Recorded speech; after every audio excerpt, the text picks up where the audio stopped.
Parents of Reddit, what lessons have to try to teach your kids that completely backfired?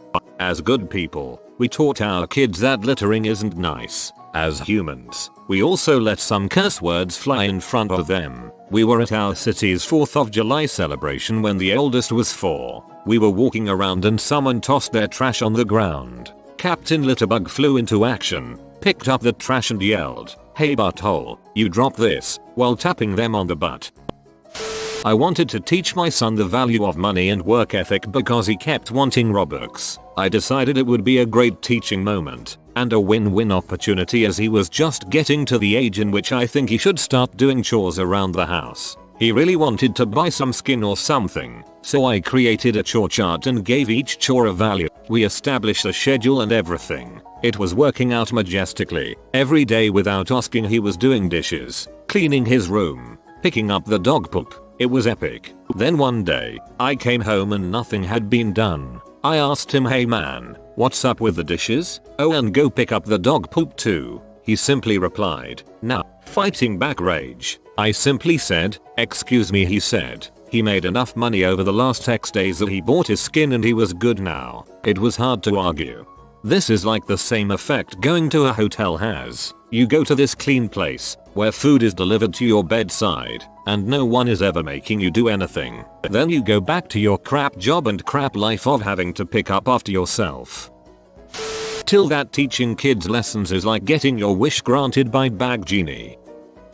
My in-laws love telling this story about my fiance. He was resistant to potty training, and they eventually got him to start using the potty by telling him that he had to be out of pull-ups before a family trip to Disney World, because Mickey Mouse only sees big boys and girls, and also who wants to lug a diaper bag around Disney. Anyway, it went great. They had a great trip, and the day after they got back, he took a crap in the living room. When asked, he said, "I don't gotta use the potty cause I already saw Mickey Mouse." They very firmly told him that if he was old enough to use logic, he was far too old for diapers, and that was the end of that. When my older son was about 3 or 4 years old, we realized he was starting to act very spoiled and materialistic. We always tried to make him see how lucky he already had it, but he constantly begged us for every toy, candy, and treat he saw anywhere and everywhere. Around that time, I came across a great photo spread that involved the photographer traveling around the world and snapping photos of different children with their most prized possessions. Of course, the kids in the US, Canada, and Europe were mostly photographed in rooms filled with stuff. But there were also photos of children from impoverished nations, usually showing the child with only one old, dirty stuffed animal. I thought I was going to accomplish this brilliant parenting move by sitting him down and going through the photos with him. I'd explain how the kids with rooms like his were beyond lucky and he should feel more than satisfied with all of the great stuff that he had. Then I would show him the other photos and he would finally understand that there are so many other children in the world with far less than he had. We looked through the photos and talked about each one. We finally got to one with a little boy standing on his cot with his one possession, a well-loved, dingy-looking stuffed monkey. My son looked at it for a long time. I could see his wheels spinning. Success, I thought. After a long bit of silence, he finally looked up at me, gave me a sweet smile and said, "I want that monkey." Captain Price, mission failed. We'll get him next time. Not a parent, but when I was around 12, my father suspected that I stayed up late playing video games, even though I didn't. One night he went into my room and told me that I shouldn't play my Game Boy Advance past bedtime, because I needed to rest. That's when I realized I could play my Game Boy Advance past bedtime, and I've suffered from insomnia since then. This story is my favorite, when parents give you an idea you didn't even consider previously. Saw a clip on local news about a toddler saving her mom's life by calling 911 when she collapsed. Figured it was a good idea to teach my toddler 911. Had 2 cops at my door 5 minutes later. Good response time. A friend of mine was trying to teach his son not to hit his daughter. So anytime the son hit the daughter, he started hitting the son in the head. Not hard, but enough to hopefully jog some sense of empathy. Actual result, the son would cover his head with one hand and smack his sister with the other.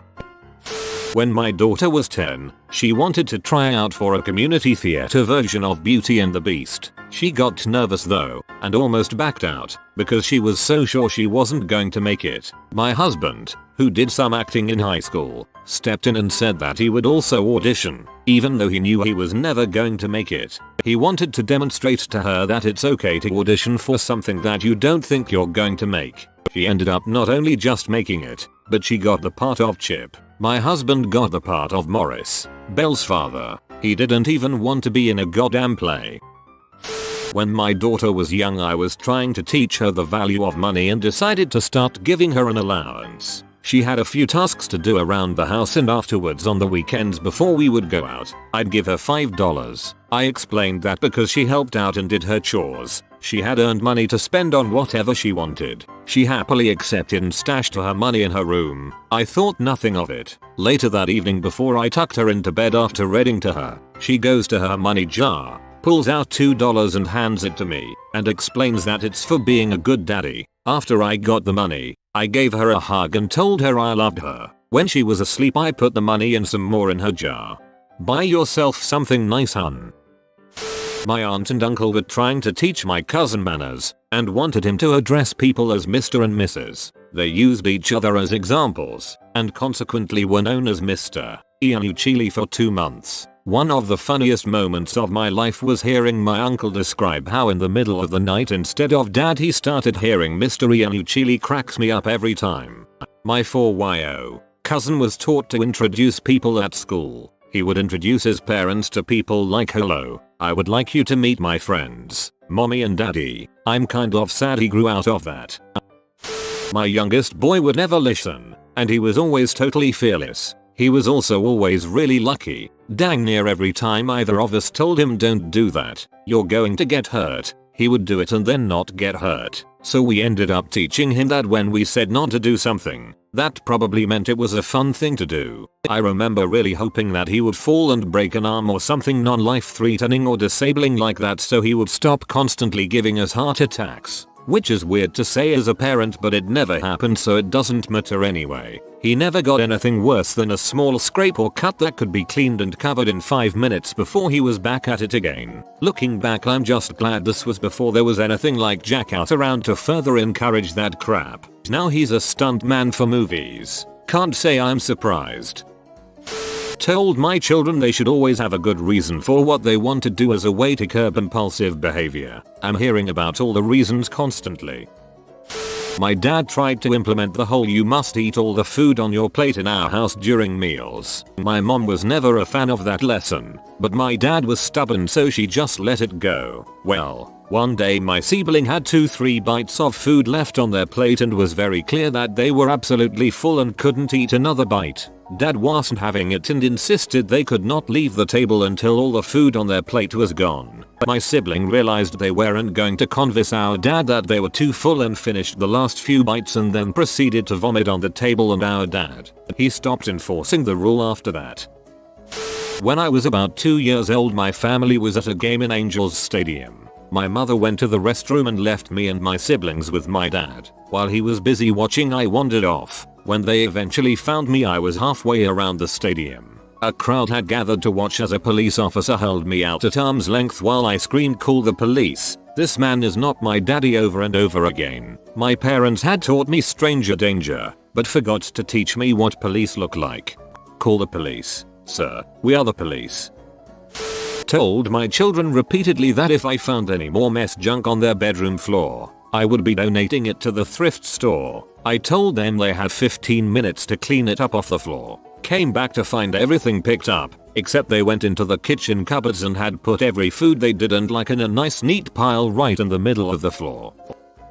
As a child, I noticed my sister was writing her name on the walls when she was drawing on them with crayon. Taking on the role of helpful big sister, I informed her if she was going to graffiti things she shouldn't write her name and give herself away. A few weeks later, she was carving patterns into the wooden desk in the study and carved my name into it instead. I remember in 3rd grade getting in trouble for putting graffiti on the school wall. The artist had signed it with my first name, which is a fairly common name. I was both outraged at the false accusation and offended that they thought I was that stupid. I always tell my children that the lottery is a tax on people that are bad at math. I let my 8-year-old spend a few hard-earned dollars on a Powerball ticket to prove it, and he won $100. Taught my now 16-year-old to always compliment people who insulted you. We were in a Burlington coat factory in Michigan when my mother was shopping for a bathing suit to take to Florida. There were few to choose from, so she was complaining. My kid was 4. A woman trying on pants and said something rude to my mom, who was asking my opinion, and my daughter caught on that. My mother was agitated. She squeezed out behind me and told the woman, "Your teeth are such a pretty yellow." Haha, I can't tell if she knew what she was really doing, but super awesome either way.